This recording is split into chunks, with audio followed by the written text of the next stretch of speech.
Mesdames, Messieurs les représentants du corps diplomatique accrédité en Haïti, Messieurs des hauts états-majors des forces armées d'Haïti et de la police nationale, Mesdames, Messieurs les membres de la commission, distingués invités, haïtiens, haïtiennes. On est heureux aujourd'hui de vous accueillir à la cérémonie d'investiture des membres de la commission de mise en œuvre de la réforme pénale. Il est dit, et nous citons, c'est la justice qui élève une nation. Mais on sait aussi que la goutte d'eau creuse le roc, ce n'est ni un seul jour, ni une seule année. Ainsi, avons-nous l'honneur de vous donner lecture de l'ampliation nommant les membres de la commission. Liberté, égalité, fraternité, République d'Haïti. Arrêté instituant la commission de mise en œuvre de la réforme pénale. Le Conseil présidentiel de transition, Régine Abraham, Smith Augustin, Louis-Gérald Gilles, Fritz Alphonse Jean, Frénel Joseph, Edgar Le Corfils, Laurent Saint-Cyr, Emmanuel Berthilaire, Leslie Walter. Vu la Constitution de la République, vu le décret du 11 mars 2020 portant Code pénal, vu le décret du 11 mars 2020 portant Code de procédure pénale, vu le décret du 22 juin 2022 reportant la date d'entrée en vigueur du décret du 11 mars 2020 portant Code pénal, vu le décret du 22 juin 2022 reportant la date d'entrée en vigueur du décret du 11 mars 2020 portant Code de procédure pénale, vu le décret du 10 avril 2024 portant création du Conseil présidentiel de transition, vu le décret du 23 mai 2024 déterminant l'organisation et le mode de fonctionnement du Conseil présidentiel de transition, vu le décret du 19 juillet 2024 reportant la date d'entrée en vigueur du décret du 11 mars 2020 portant Code pénal, vu le décret du 19 juin 2024 reportant la date d'entrée en vigueur du décret du 11 mars 2020 portant Code de procédure pénale. Considérant que certaines dispositions des décrets 11 mars 2020 portant Code pénal et Code de procédure pénale ont suscité des controverses au sein de la population et que les pouvoirs publics n'ont pas encore réalisé les tâches ni mis en œuvre les mesures préalables indispensables à leur entrée en vigueur, considérant cependant que les codes pénals et d'instruction criminelle actuellement en vigueur ne répondent plus aux défis posés par les nouvelles formes de délinquance sévissant dans le pays, qu'il importe de dépénaliser certains comportements qui n'affectent pas l'ordre social et qu'il s'avère nécessaire d'harmoniser la législation pénale haïtienne avec les traités, les conventions et les accords internationaux ratifiés par la République d'Haïti, considérant en conséquence qu'il est nécessaire de rendre effective la réforme pénale à travers la mise en application des décrets du 11 mars 2020 portant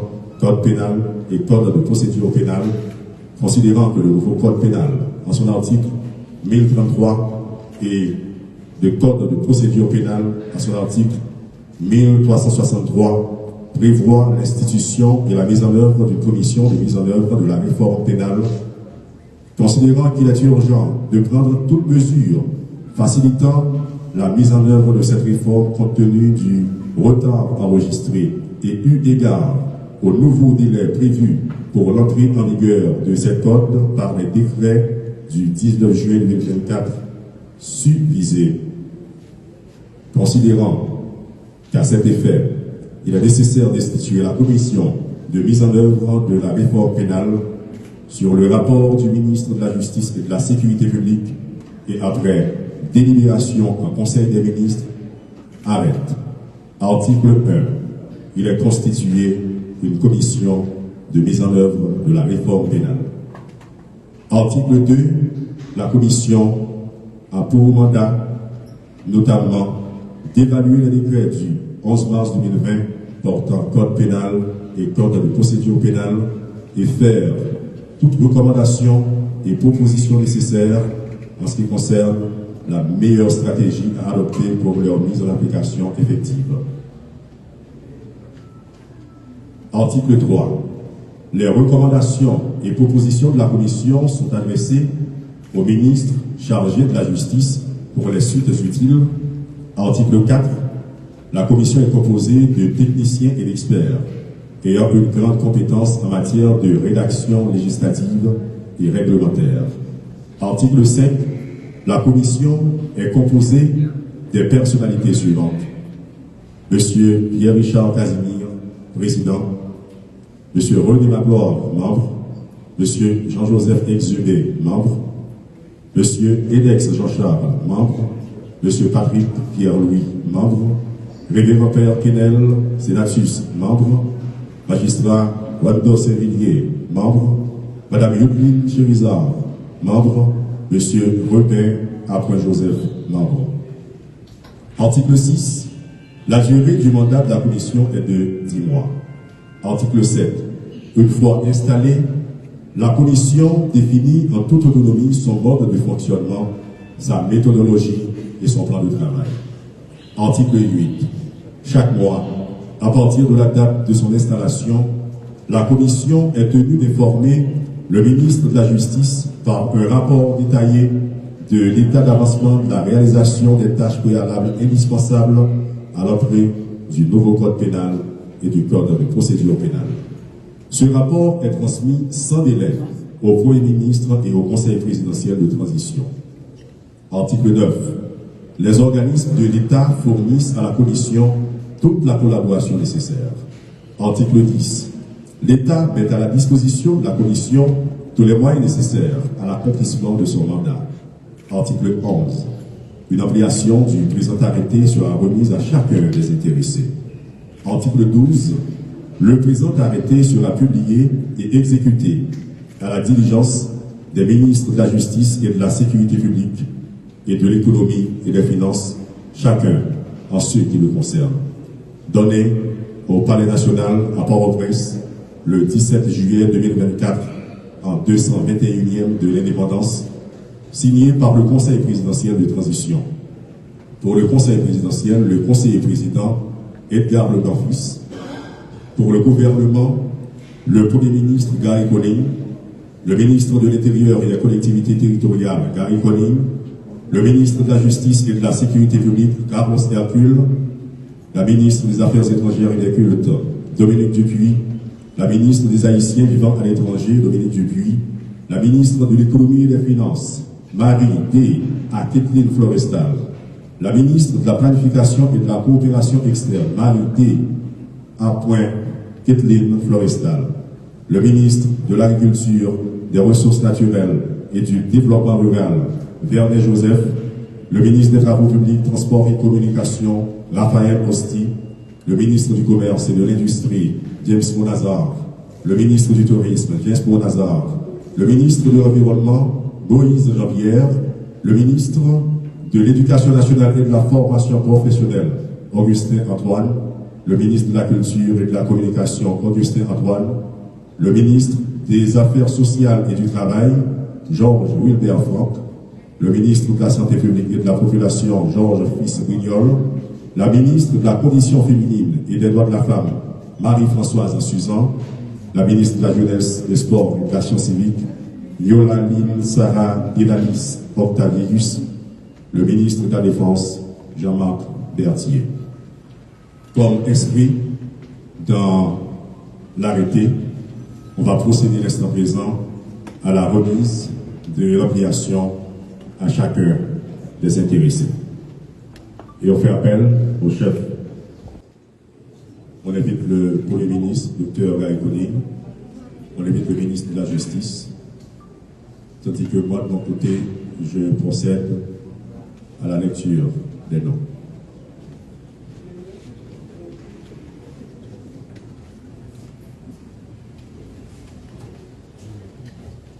Comme annoncé dans l'article 5, la commission est composée des personnalités suivantes que nous appelons. D'abord, Monsieur Pierre Richard Casimir, président.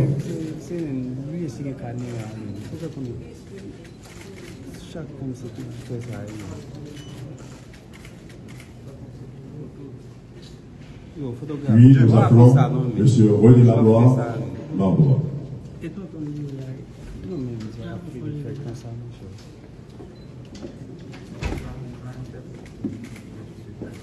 Nous appelons Monsieur Edex Jean-Charles, membre.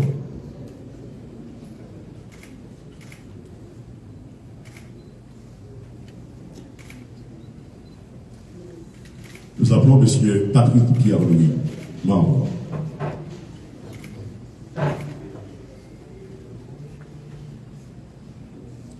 Révérend Père Kédel Sénatus, membre.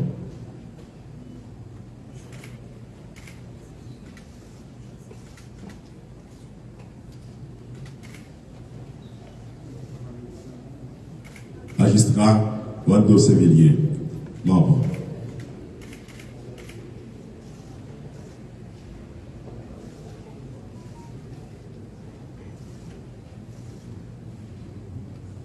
Madame Yudline Chérizard, membre.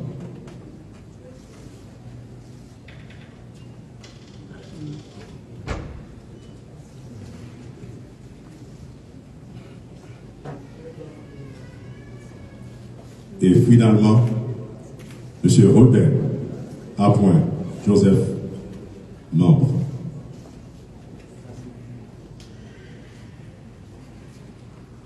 Nous appelons, pour finir, M. Jean-Joseph Exhumé, membre. Et pour finir, effectivement,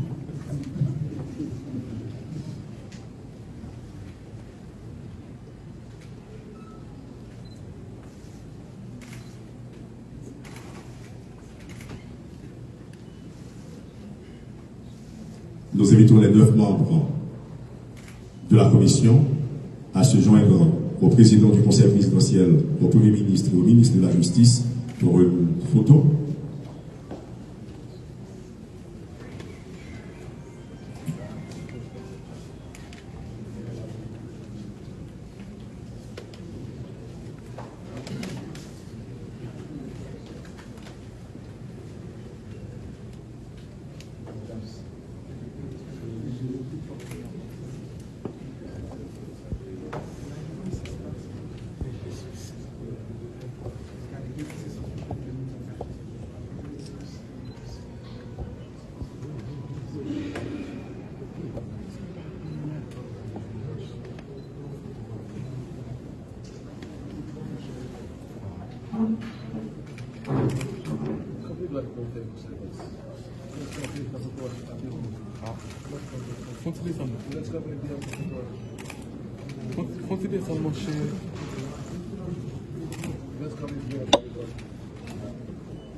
Nous invitons le président du conseil présidentiel, le premier ministre et les membres de la commission à se rasseoir.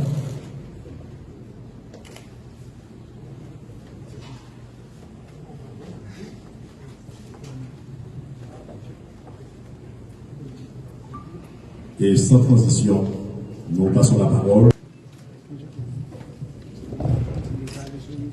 Monsieur le Président du Conseil présidentiel de transition, Monsieur le Premier ministre, Messieurs les conseillers présidents, Monsieur le Président du CSPJ, Président de la Cour de cassation, Mesdames, Messieurs les membres du corps diplomatique et consulaire, Monsieur le représentant de la représentante spéciale du secrétaire général des Nations Unies et également chef de BINU, Madame, Messieurs les membres de la Commission, Monsieur le directeur général de la police nationale d'Haïti, Monsieur le commandant en chef de l'armée d'Haïti, Messieurs les représentants de la Fédération des barreaux d'Haïti, Messieurs les représentants des associations de magistrats, Mesdames, Messieurs les représentants du corps judiciaire, Mesdames, Messieurs tous, toutes, en vos rangs, grades, qualités et fonctions. Mesdames, Messieurs, la tâche qui m'incombe aujourd'hui est de procéder à l'installation officielle des membres de la commission de mise en œuvre de la réforme pénale. Si les travaux antérieurs ont certes abouti à l'adoption et la publication du code pénal et du code de procédure pénale, il n'en demeure pas moins que l'importance de ces textes, leurs enjeux sociétaux et juridiques méritent une bien meilleure attention et un approfondissement.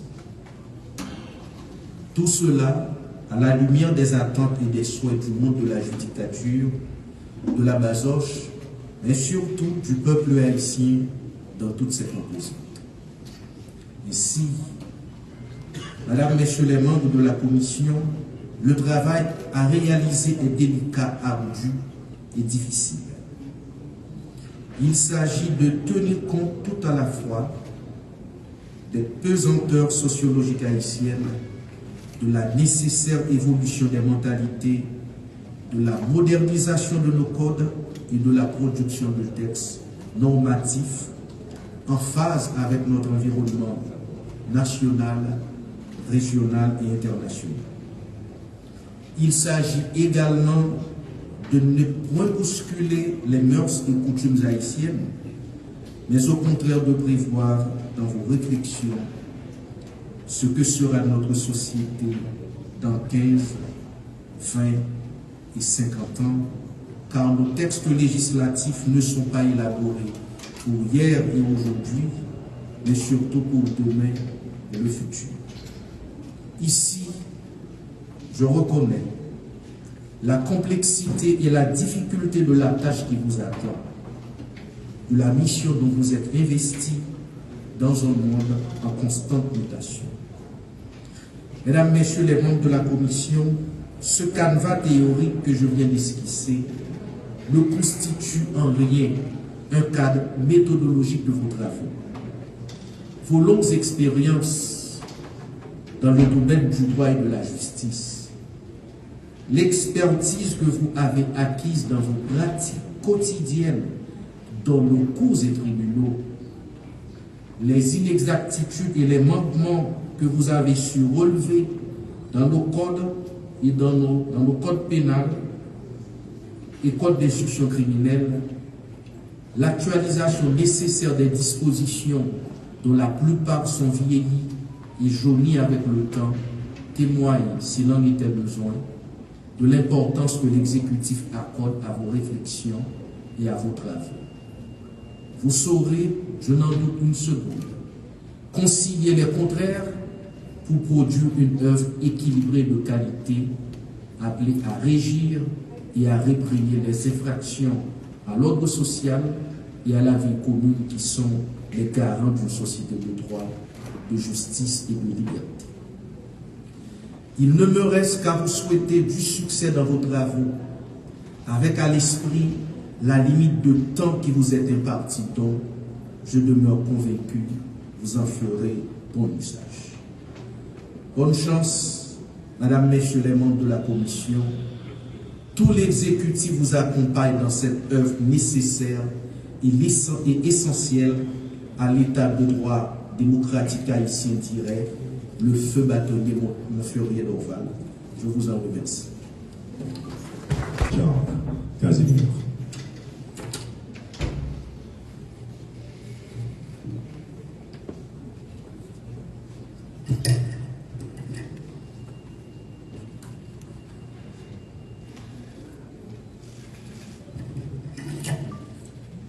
Monsieur le Président du Conseil présidentiel de transition,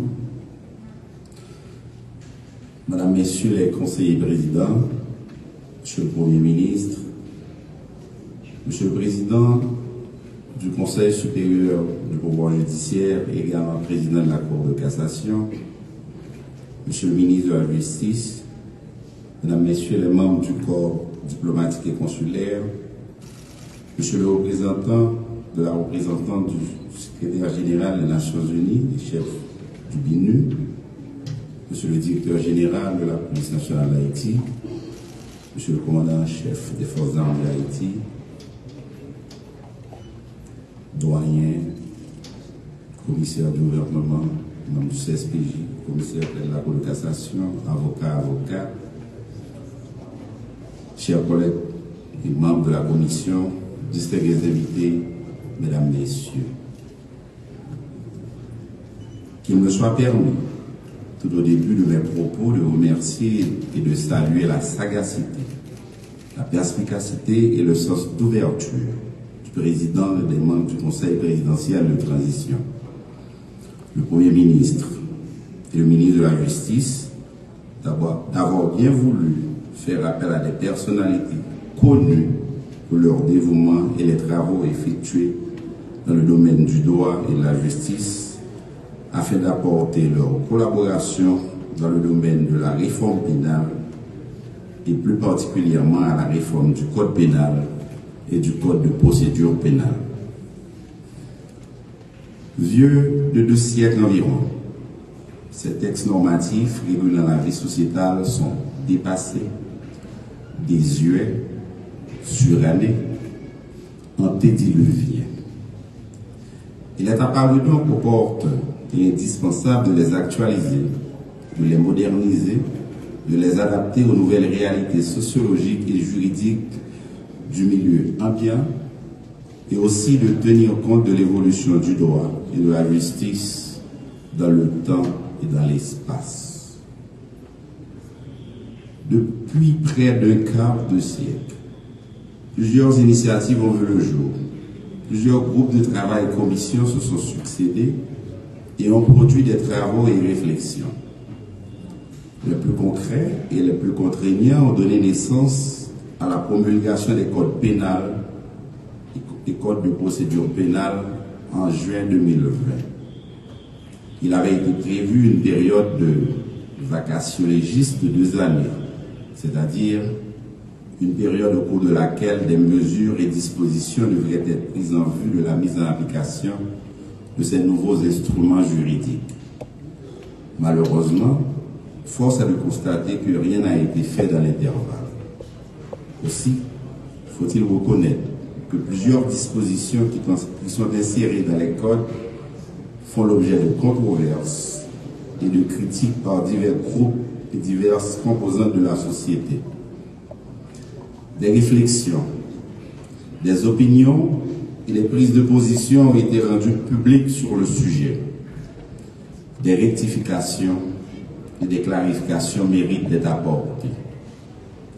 C'est à ces prises de position et à la nécessité de faire avancer la réforme pénale que le pouvoir exécutif, dans toutes ses composantes, a décidé de donner suite en mettant sur pied cette nouvelle commission et en lui donnant investiture aujourd'hui. Sa mission essentielle consistera à, premièrement, évaluer les décrets du 11 mars 2020 portant code pénal et code de procédure pénale et faire toutes recommandations et propositions nécessaires en ce qui concerne la meilleure stratégie à adopter pour leur mise en application. Deuxièmement, fournir l'encadrement technique nécessaire à l'adoption des mesures et des actions susceptibles de contribuer à l'application effective du décret du 11 mars 2020 portant code pénal et du décret du 11 mars 2020 portant code de procédure pénale. Aussi, est-elle appelée à travailler sur 1. Le projet de décret sur l'organisation des parquets. 2. Le projet de décret sur l'organisation judiciaire. 3. Le projet de décret sur l'organisation du service pénitentiaire d'insertion et de probation. 4. Le projet de décret sur la réorganisation et la modernisation des greffes, des cours et tribunaux. 5. Participer à la préparation et à l'organisation des séminaires de formation sur le contenu de ces codes. Voilà, grosso modo, Excellences, Mesdames, Messieurs, la tâche qui nous est confiée. Le défi est important. Le délai qui nous est imparti est limité et contraignant. Les besoins sont nombreux, les ressources sont limitées. Mettons-nous au travail pour que ce nouveau départ soit le bon et qu'à la fin de l'exercice, nous puissions dire que le travail est accompli. Je vous remercie.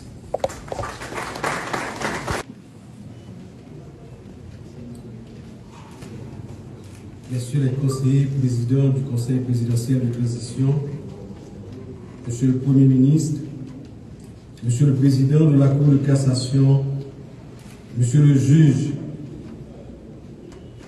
Monsieur le ministre de la Justice, Mesdames, Messieurs les ministres, Messieurs les ambassadeurs, membres des missions diplomatiques accréditées en Haïti, Monsieur le représentant de la représentante spéciale du secrétaire général des Nations Unies,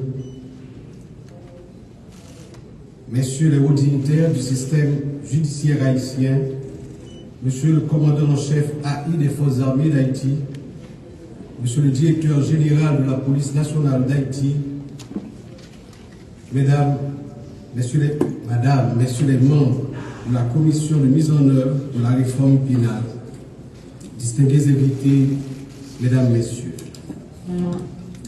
je suis heureux de procéder ce matin à l'investiture et à la remise d'ampliation aux membres de la commission chargée de la mise en œuvre de la réforme pénale.